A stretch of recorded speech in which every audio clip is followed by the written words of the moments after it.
আসসালামু আলাইকুম।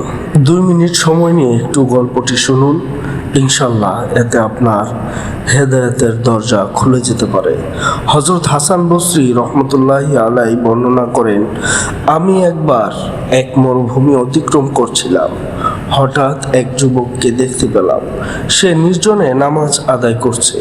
কিছুক্ষণ পর পিছন থেকে একটি বাঘ তার কাছে এসে বসে পড়ল। যুবক সালাম ফিরানো মাত্রই আমি তাকে বললাম, সাবধান, পেছনে কিন্তু বাঘ। আমার সতর্কবাণী শুনেও সে নিজেকে কোনোরূপ বাঁচাবার চিন্তা ফিকির না করে উল্টা আমাকে বলতে লাগলো, তুমি যদি এতটুকু আপন সৃষ্টিকর্তাকে ভয় করতে তাহলে কতই না ভালো হতো।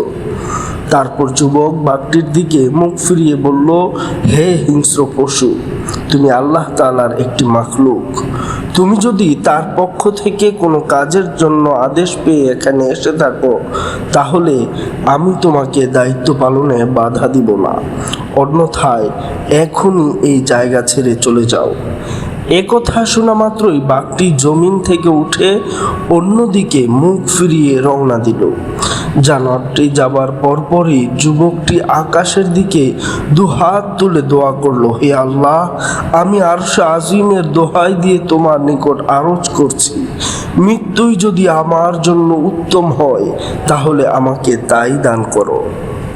হযরত হাসান বসরি রহমতুল্লাহি আলাইহি বলেন, যুবকটির প্রার্থনা শেষ হওয়া মাত্রই সে মাটিতে বেহুশ হয়ে লুটিয়ে পড়ল।